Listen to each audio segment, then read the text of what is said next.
Hello everyone, স্বাগতম জানাই তোমাদের ডিয়ার স্টাডি ক্লাবে। আমাদের রাজ্যের মাননীয় মুখ্যমন্ত্রী ত্রিপুরার সমস্ত ছাত্রছাত্রীদের উদ্দেশ্যে এবং ত্রিপুরার সাধারণ জনগণদের উদ্দেশ্যে কিছু গুরুত্বপূর্ণ আলোচনা করেছেন। জনগণের স্বার্থে পরিচালিত বিভিন্ন উন্নয়নমূলক কাজ সম্পর্কে বিভিন্ন বাজেট সংক্রান্ত তথ্য পেশ করেছেন।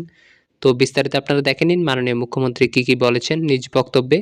ভিডিওটি শুরু করার আগে আপনাদের কাছে একটাই রিকোয়েস্ট, আপনারা যারা আমাদের এই চ্যানেলে নতুন এসেছেন অবশ্যই চ্যানেলটিকে সাবস্ক্রাইব করে পাশে থাকা বেল আইকনটিকে অল করে রাখুন, যাতে ত্রিপুরার বিভিন্ন শিক্ষা সংক্রান্ত এবং জব সংক্রান্ত আপডেটগুলি আপনারা সবার প্রথমে আমাদের এই চ্যানেলে পেয়ে যেতে পারেন।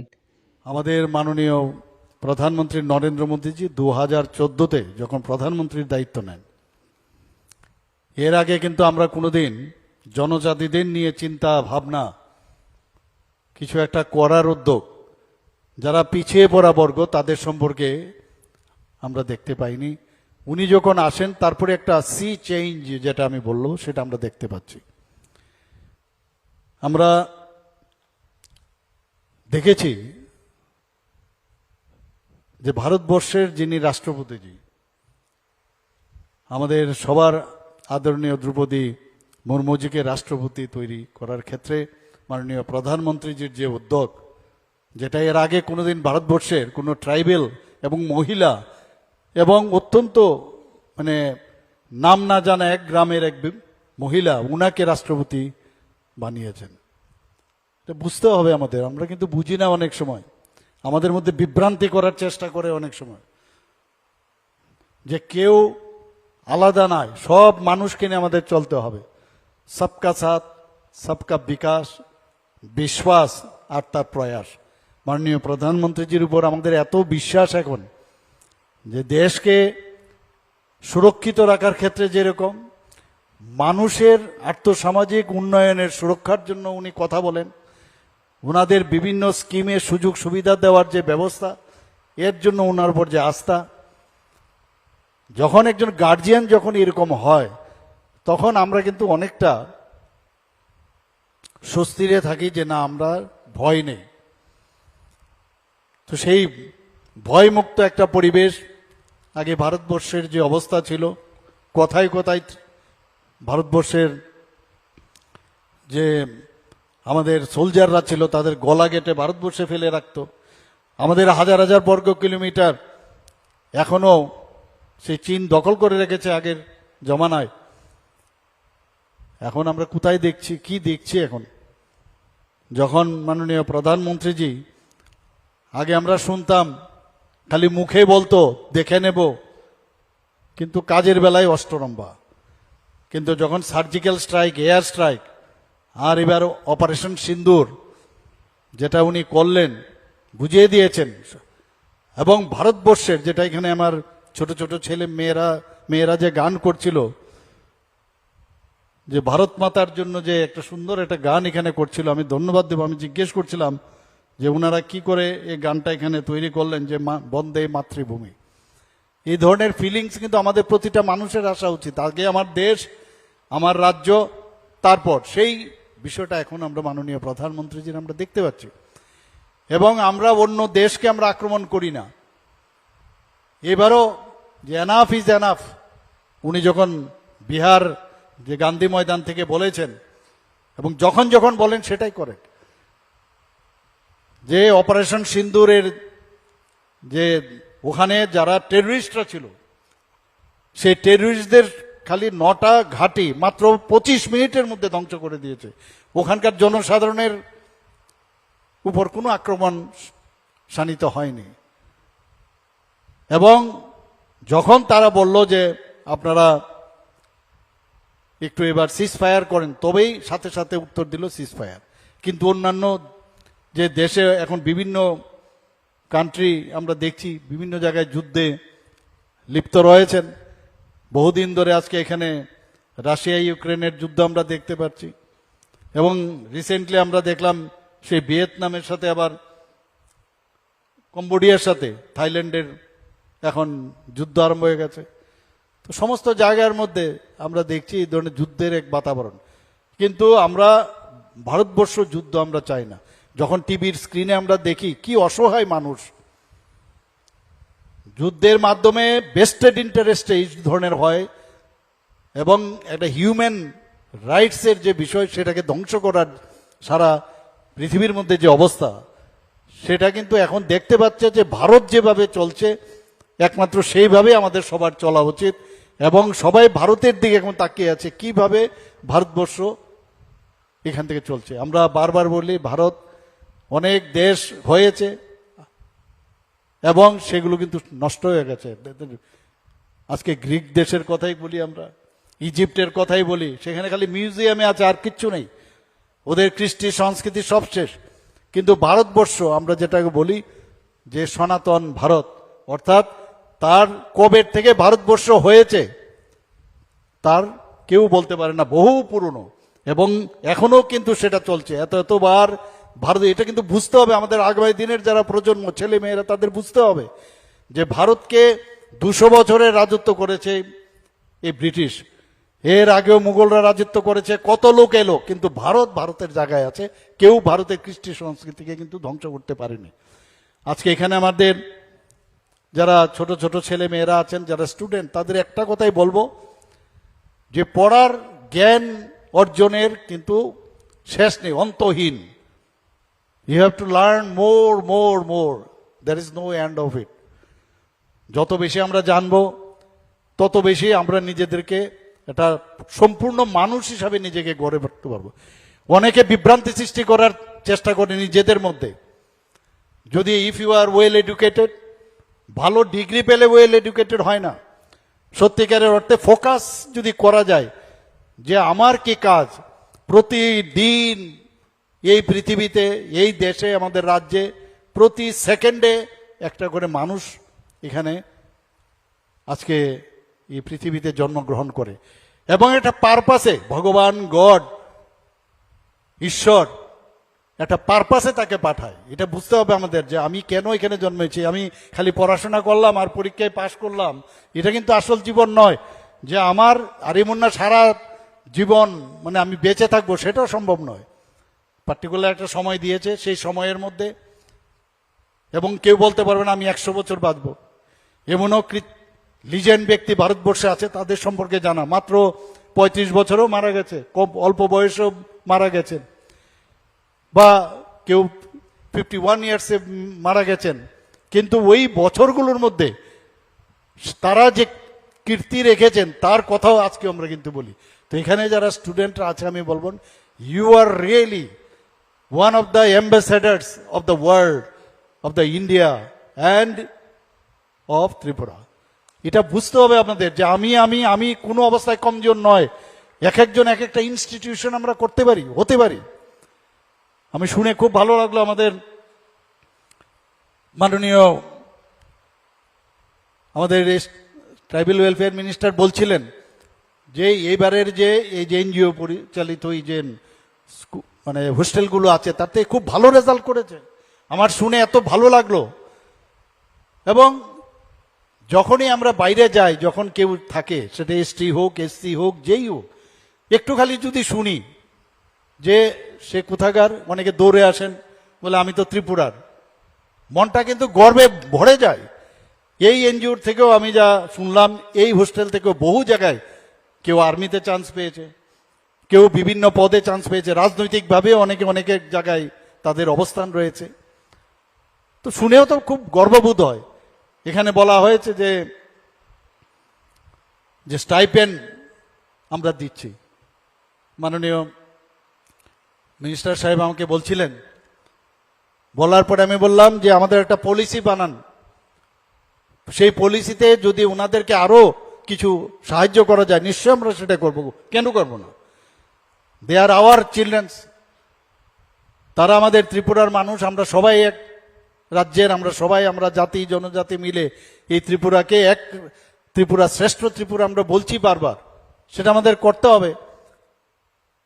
এবং সেই দিশায় আমি ওনাকে বলেছি, উনিও বলেছেন ওনার ভাষণে, যে আমি ওনাকে বারবার বলি আমাদের জনজাতিদের জন্য মাননীয় প্রধানমন্ত্রীজি যেভাবে কথা বলেন, আজকে এই রিসা আজকে, এবং এই যে পাছরা অনেকে পড়েন আমাদের মেয়েরা, আজকে জিআই ট্যাগ পেয়েছে, আন্তর্জাতিক স্তরে তার স্বীকৃতি পেয়েছে ত্রিপুরা। আমাদের জনজাতিদের জন্য আপনারা মাননীয় প্রধানমন্ত্রী যে আসার আগে এর আগে কেউ শুনেননি যে 2019 থেকে 2024 পর্যন্ত 60 জন জনজাতি ব্যক্তিকে এখানে পদ্মশ্রীতে সম্মানে ভূষিত করেছে। এর আগে কোনোদিন আমরা শুনিনি এক নাগারে বিশিষ্ট ব্যক্তিদের।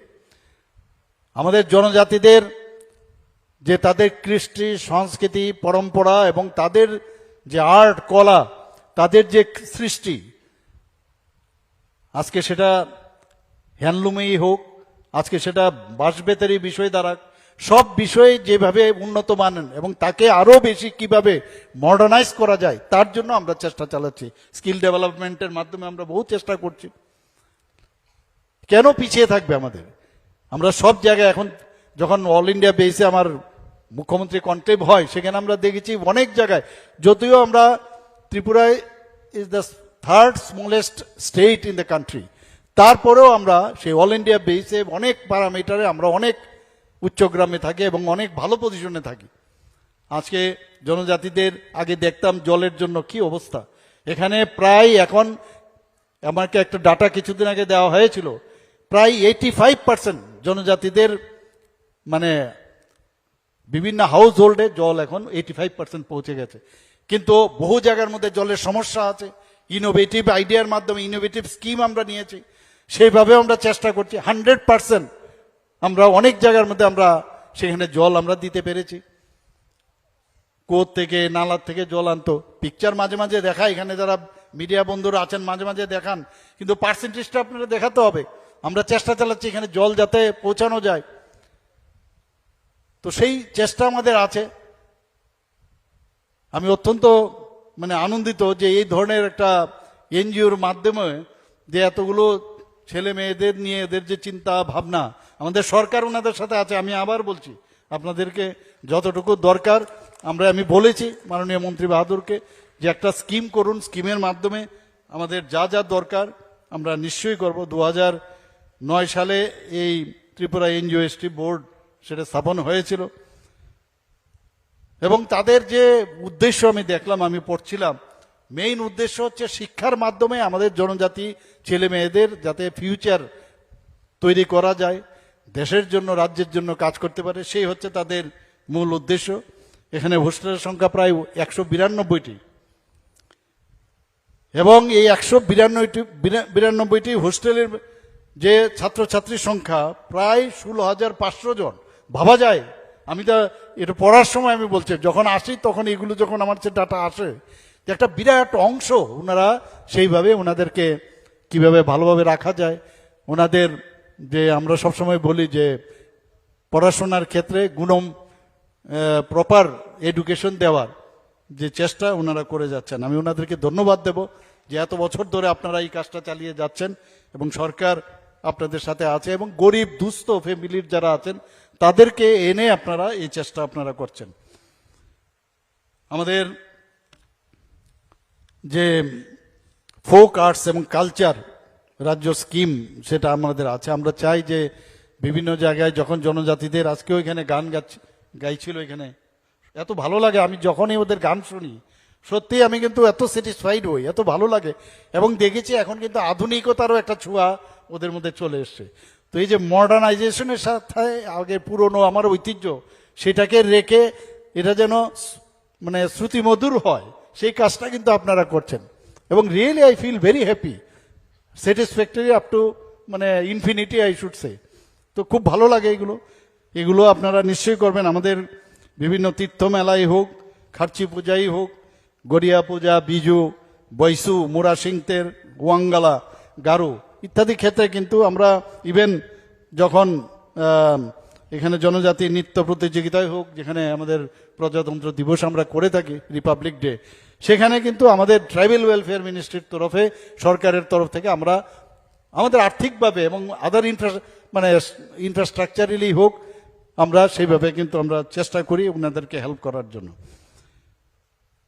এবং আমাদের এই যে এনজিওর মাধ্যমে যে জনজাতি কল্যাণ দপ্তরের যে কালচারাল স্কিম, তাতে করে দেখা যাচ্ছে যে প্রকল্প এনজিওগুলোকে 30,000 টাকা পর্যন্ত আর্থিক সহায়তা করার একটা ব্যবস্থা এখানে রাখা হয়েছে।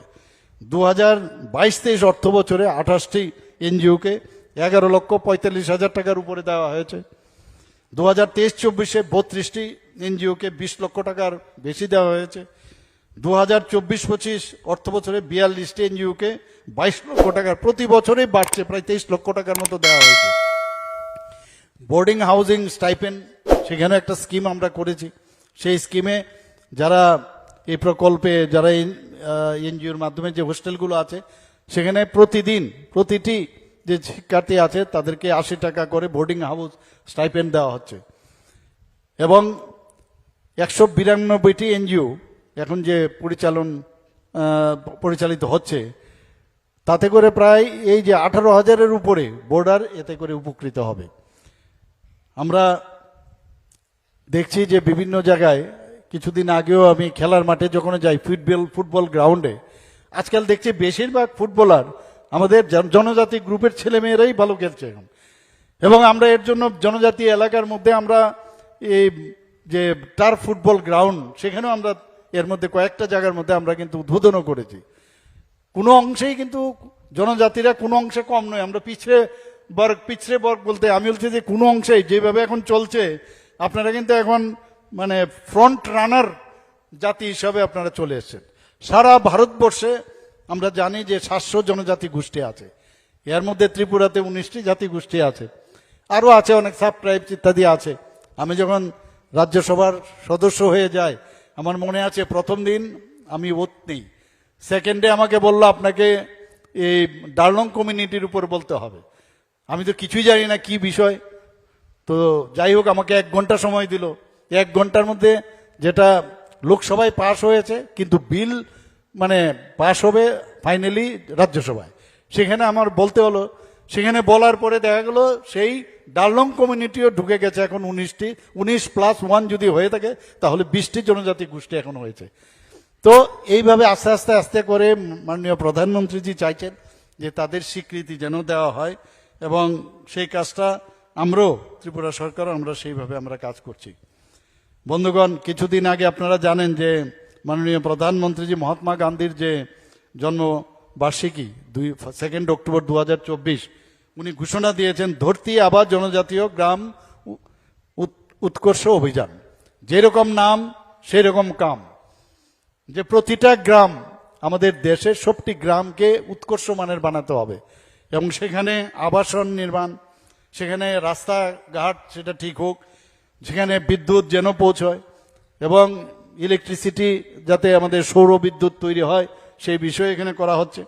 বিভিন্ন মেডিকেল, যেখানে হসপিটাল নেই বিভিন্ন জায়গায়, সেখানে ভ্রাম্যমান যাতে মেডিকেল ইউনিট তৈরি হয়। হোমস্টে, অঙ্গনবাড়ি কেন্দ্র সেখানেও যাতে আপগ্রেড করা হয়। এবং পানীয় জলের কথা একটু আগে আমি বললাম, সেখানে প্রতিটা জায়গায় 100% স্যাচুরেশন পয়েন্ট, যাতে পানীয় জল নিয়ে যেন কোনো অবস্থায় সেখানে কম্প্রোমাইজ না করা হয়। সেই কারণেই এই উৎকর্ষ অভিযান সেটা চলছে। এবং টেলিযোগাযোগের ব্যবস্থা সব জায়গায়, আপনারা জানেন যে বিএসএনএল এর সাথে আমরা কথা হয় প্রায়, বা অন্যান্য যেসব এয়ারটেল থেকে অন্য করে যারা আছেন তাদের সাথে আমাদের প্রতিনিয়ত কথা হয়, যে সব জায়গায় যেন আমাদের টাওয়ার লাগানো হয়, এবং সেই কাজটাও চলছে। বিভিন্ন জায়গায় মাল্টিপারপাস যে মার্কেটিং সেন্টার সেইগুলোও তৈরি হচ্ছে। এবং যারা বনাধিকার যে আইন, সে পাট্রা পাপকদের যাতে অর্থনৈতিক উন্নয়ন হয়, এই কর্মসূচির মাধ্যমে আমরা সেটা করছি। ভগবান বিরসা মুন্ডাকে কেউ চিনত না আগে। মাননীয় প্রধানমন্ত্রীজি আসার পর জনজাতিদের সম্মান কিভাবে দেয়, যে ভগবান বিরসা মুন্ডা যিনি নাকি দেশের জন্য যেভাবে মানে দেশ রক্ষার্থে যেভাবে জীবন বলিদান করেছেন, তাকে সম্মান মাননীয় প্রধানমন্ত্রী দিয়েছেন। এবং সেটাকে জনজাতীয় গৌরব দিবস উদযাপন নাম দিয়ে দেওয়া হয়েছে। 15ই জুন থেকে আমরা এবার 2025-এ সেই কাজটা চলছে, এবং আগামী 5 বছর ধরতি আবার জনভাগিদারি অভিযান সেই কাজটা চলবে। এবং যেগুলো আমি বললাম যে ডেভেলপমেন্টের যা যা আছে সেগুলো আগামী দিন আমরা করব। এবং বিভিন্ন জায়গায় অ্যাওয়ারনেস ক্যাম্পেইনও হচ্ছে। কারোর এসটি সার্টিফিকেট নেই, কারোর যেখানে দেখা যায় পিআরটিসি নেই, আয়ুষ্মান ভারত কার্ডের দরকার, জনধন অ্যাকাউন্ট করার দরকার, কিষাণ ক্রেডিট কার্ড দরকার, পিএম কিষাণ, PMJJBY এবং বিভিন্ন বিমা, বিভিন্ন ভাতা এগুলো দেওয়ার এই অ্যাওয়ারনেস প্রোগ্রাম পাশাপাশি মেলা করে সেগুলো আমরা দিচ্ছি। আমি ধন্যবাদ দেব মাননীয় মন্ত্রী বাহাদুরকে যে উনি সমস্ত জায়গায়, আমি ওনাকে বলেছি যে আমরা তো ঠিক আছে, সেটা গভর্নমেন্টের তরফেই হোক আর প্রাইভেট অর্গানাইজেশনের থ্রোতে হোক, আমাদের দেখা উচিত তাদের ছেলে মেয়েরা তার কিন্তু কমলমতি, ভেরি মানে সিম্পল পার্সন, এবং তাদের ভেরি সফট ইন নেচার, তারা যাতে প্রপারলি তাদের প্ল্যাটফর্ম প্রপার থাকা, খাওয়া, পড়াশোনা সব দিকে হয়। এবং সেই কারণে উনি প্রতিনিয়ত, আমি দেখি টিভির পর্দায় প্রায়ই দেখি, আমিও জানি না, পর্দার মাধ্যমে আমার কাছে ইনফরমেশন আসে, রিপোর্ট, যে বিভিন্ন জায়গায় যান। তো ওনাকে আমি বলেছি কি কি করতে হবে, কিছু ডিরেকশনও আমি দিয়েছি, সেইভাবে উনি কাজ করছেন। এবং সত্যি এটা প্রশংসার দাবি রাখে। আমি জানি না আগের কোনো মানে ট্রাইবেল ওয়েলফেয়ার মিনিস্টার আগের 35 বছরের রাজত্বে বা 5 বছরের রাজত্বে আমাদের বিরোধী দলের এরকম করেছে কিনা আমার জানা নেই। আর ছেলে মেয়েদের চেহারা দেখলে নিজেদেরও ভালো লাগে, যে একটা সুন্দর একটা মানে পোশাক পরিচ্ছদ, কথাবার্তা দেখলে, ফেস ইজ দ্য এবং body is the index of mind. আমার মনে হয় দেখলেই প্রথমে মনে হয় যে না, এরা সুস্থ আছে, ভালো আছে, ভালোভাবে আছে। এবং সেটা আমরা চাই যে যেন ভালোভাবেই তাকে আরো ভালো থেকে ভালোতর হয়, আমরা সেইভাবে কাজ করছি। এবং 5 বছরের জন্য এই প্রকল্প চলবে, প্রায় 81 কোটির উপরে টাকা তার জন্য স্যাংশন দেওয়া হয়েছে। 20-20টি নতুন ছাত্রাবাস আরো নির্মাণ হবে, 2টি মাল্টি পারপাস মার্কেট তৈরি হবে, আশ্রম, সরকারি আবাসিক বিদ্যালয়ের সঙ্গে যারা যুক্ত আছেন 16টি ছাত্রাবাসের আবার সেখানে মেনটেনেন্স করার জন্য রাখা হয়েছে, এবং 9টি বনাধিকার যে সেল সেটা স্থাপন করা হবে। 119টি অঙ্গনবাড়ি কেন্দ্রে প্রায় 14 কোটি টাকার উপরে সেখানে অনুমোদিত হয়েছে। 28 হেক্টর জলাশয়, সেখানে যারা মৎস্য চাষ করেন তাদের যেন সুবিধা হয় তার জন্য প্রায় 1,12,00,000 টাকা অনুমোদিত হয়েছে। সমগ্র শিক্ষা অভিযানের মাধ্যমে 15টি ছাত্রাবাস নির্মাণের জন্য অনুমোদন দেওয়া হয়েছে। Mission for integrated development of হর্টিকালচারের অধীনে প্রায় 2,36,00,000 টাকা অনুমোদন দেওয়া হয়েছে, যাতে পাবলিক প্লেসে বিভিন্ন জায়গায় যাতে বিদ্যুৎ সংযোগ থাকে। আমরা অনেক সময় যখন বিভিন্ন জনজাতি এলাকা বা গ্রামে গঞ্জে যায়, সেখানে অনেক সময় অন্ধকার থাকে। এখন আস্তে আস্তে করে কিন্তু সমস্ত সেসব গ্রামে রাস্তায় স্ট্রিট লাইটের যাতে ব্যবস্থা হয়, প্রায় 7,677টি পরিবার এবং 612টি পাবলিক প্লেসে সেই মানে বিদ্যুৎ সংযোগের ব্যবস্থা করা হয়েছে। তার জন্য প্রায় 42 কোটি টাকার উপরে অনুমোদন দেওয়া হয়েছে। যেটা আমি একটু আগে বললাম, প্রায় 82% জনজাতি পরিবারকে এখন অবধি দেওয়া হয়েছে। মানে 35টি গ্রামে 100% মানে এই জল যে কানেকশন সেটা দেওয়া হয়েছে। আমাদের মাননীয় প্রধানমন্ত্রীজির কারণে আমরা জানি যে 12টি অ্যাসপিরেশনাল ডিস্ট্রিক্ট হিসাবে, বিশেষ করে ধলাইয়ে আমরা সেটা ডিক্লেয়ার করেছি। এই যে 12টি অ্যাসপিরেশনাল ডিস্ট্রিক্ট, সেখানে কিন্তু 10 থেকে 12%, 15% যে বাজেট আছে আমাদের নর্মাল বাজেট, সেই বাজেটের অতিরিক্ত কিন্তু সেখানে দেওয়া হয়। সেখানে যাতে ডেভেলপমেন্ট হয়, আমাদের সরকার আসার পর থেকে আমরা এই কাজটা করছি সেখানে। এবং কিছুদিন আগেও আমি ধলাইয়ের সেখানে আমি গিয়েছিলাম, সেখানে বিভিন্ন বিষয়ে আলোচনা করেছি। আমাদের জনজাতিরা কিন্তু মানে আমি বলবো মানে এটা পিওর বলতে যাকে বোঝায়, আমি দেখেছি ওদের মধ্যে পিউরিটির অভাব নেই। কিন্তু বহু জায়গায় আগে আমরা দেখেছি কিভাবে ওনাদেরকে ভোট ব্যাংকে পরিণত করেছে, ভুল বুঝিয়ে বুঝিয়ে এইসব কাজ করছে। আমাদের সরকার আসার পর, কালকেও আমি একটা প্রোগ্রামে আমি গিয়েছিলাম সেই কসবেশ্বরী মন্দিরের, এবং সেই কসবেশ্বরী মন্দির থেকে এই মহারাজার প্রায় 500 বছর আগে সেখানে মহারাজারা এত কিছু কীর্তি এখানে রেখেছেন। বিভিন্ন রিলিজিয়াস যে স্থানগুলো আছে, পর্যটনকে উন্নত করার লক্ষ্যে মন্দিরকে ঠিক রেখে আমরা ইনফ্রাস্ট্রাকচার ডেভেলপ করছি। এবং 14 দেবতার বাড়িতেও করেছি, সেখানে ভার্চুয়ালি আমি সেটা করেছি। সেখানে দুটো মিলে প্রায় 32 কোটি টাকার আমরা প্রকল্প আমরা করেছি। এর মধ্যে জানুয়ারির থেকে এই 5-6 মাসের মধ্যে, বাকিগুলো তো বাদ দিন, প্রায় 700 কোটি টাকার উপরে আমি ভিত্তিপ্রস্তর এবং ফাউন্ডেশন লে করেছি এখন পর্যন্ত। তো আমরা চাইছি যে আমাদের মানুষ ভালো থাকুক, এবং এতে পর্যটনও এখানে বাড়বে। পুষ্পবন্ত প্যালেসেরও আমরা নতুনভাবে 5 স্টার হোটেল করছি, টাটা গ্রুপের সাথে আমরা কথা বলছি। প্রায় 200 জনের মধ্যে এখানে তারা সেখানে চাকরি দেবে, এবং 100টার মতো ওখানে রুম করবে সেখানে, এবং এর মধ্যে এক্সক্লুসিভ যে 4-5টা রুম করবে, সেটার মধ্যে এক একজন থাকার জন্য প্রায় 150 থেকে 200 মানে 100টা রুম করবে। এর মধ্যে 4 থেকে 5টা রুম করবে যেখানে এক্সক্লুসিভ তার যে ভাড়া প্রতিদিন প্রায় 1.5 থেকে 2 লক্ষ টাকা। আপনারা ভাবুন কে থাকবে, আমি তো পারবো না, তাহলে কারা থাকবে? বিদেশ থেকে ওনাদের যে সার্কিট আছে তারা কিন্তু এসে এখানে থাকবে, আর বাকিগুলো নর্মাল যেরকম স্টাইলে থাকে, এবং সেগুলো মানে মহারাজাদের যে কীর্তি তার প্রতিটা হলের মধ্যে থাকবে। তখন সেখানে আমরা অলরেডি তাদের রেট্রোফিটিং এর জন্য 17 কোটি টাকা আমরা দিয়েছি। পুষ্পবন্ত প্যালেস হোটেল হবে, এবং ভারতবর্ষের মধ্যে প্রথমবার যে গভর্নমেন্টের সাথে এই টাটা গ্রুপ তারা মৌ করেছে, এবং এটা গ্রাউন্ডিং হচ্ছে কিছুদিনের মধ্যে। আর অন্যান্য জায়গায় হয়েছে, কিন্তু সেটা তাদের প্রাইভেট যারা মহারাজারা তাদের যারা অফস্প্রিং আছে তাদের সাথে করেছেন, কিন্তু গভর্নমেন্টের সাথে এই প্রথম করেছে। আমরা মুখ্যমন্ত্রীর রাবার মিশনে 30,000 হেক্টর থেকে বাড়িয়েছি প্রায় 69 মানে হাজার হেক্টর আমরা বাড়িয়েছি। আমরা ওয়ার্ল্ড ব্যাংক থেকে শুধু জনজাতিদের উন্নয়নের জন্য 1400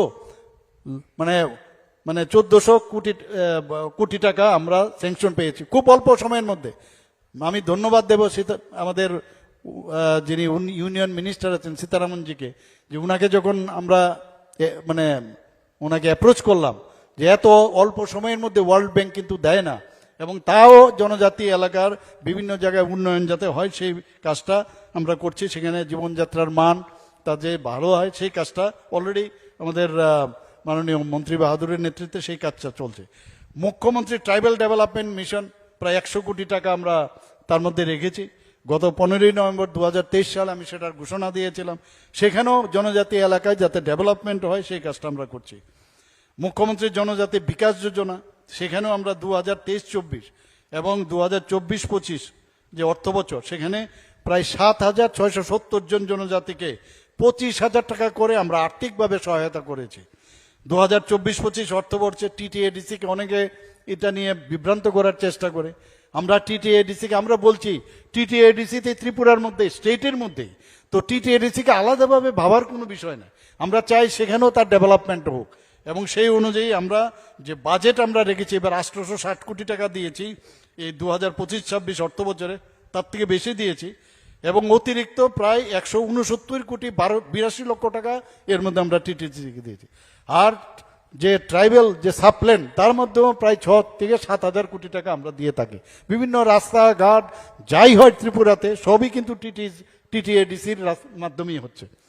তো এবারের বাজেটে আপনারা জানেন যে আমাদের দেখতে হবে, এটা বুঝতে হবে, আগামী দিনের যারা প্রজন্ম আমি তাদেরকে বলবো শিক্ষা অন্তহীন, শিক্ষার মাধ্যমে নিজেকে জানা, শিক্ষার মাধ্যমে আমি একটা সম্পূর্ণ মানুষ হওয়া, এবং অন্ধকার থেকে আলোর দিকে যাওয়ার যে ব্রিজ সেটা হচ্ছে শিক্ষা।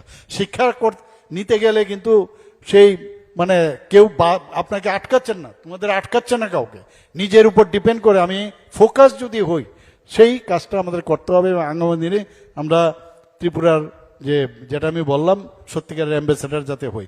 এবারের বাজেটে যেটা লোকসঙ্গীত, লোকনৃত্য, তাছাড়া হস্তকারু, হস্তশিল্প, এগুলো কিন্তু হারিয়ে যাচ্ছে আমাদের জনজাতিদের, সেগুলো যাতে না হারিয়ে যায় এবারের বাজেটে আমরা 3 কোটি টাকা বরাদ্দ করেছি, এবং সেটা চলবে।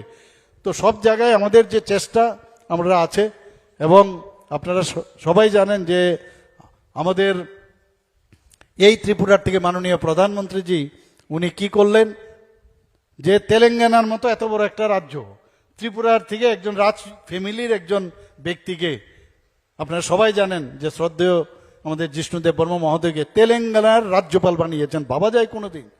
সেটা একমাত্র সম্ভব হয়েছে মাননীয় প্রধানমন্ত্রীজির জন্য। আমরা এর মধ্যে আমরা আরো অনেক কিছু যাতে করা যায় আমাদের ছেলে মেয়েদের জন্য নিশ্চয়ই আমরা চেষ্টা করব। আমি মাননীয় মন্ত্রী বাহাদুরকে বলেছি যে বিভিন্ন যেসব স্কিম যাতে আনা যায়, all Tripura NGO, ST board, যে ওয়েলফেয়ার ট্রাস্ট, তাদেরকে কিভাবে সাহায্য করা যায় সেই চেষ্টা আমরা নিশ্চয়ই করব। সবাইকে অসংখ্য ধন্যবাদ এবং শুভেচ্ছা জানিয়ে আমার কথা বলা শেষ করছি, এবং আগামী দিন আপনাদের সাথে দেখা হবে। হামবাই Belai belikan hambai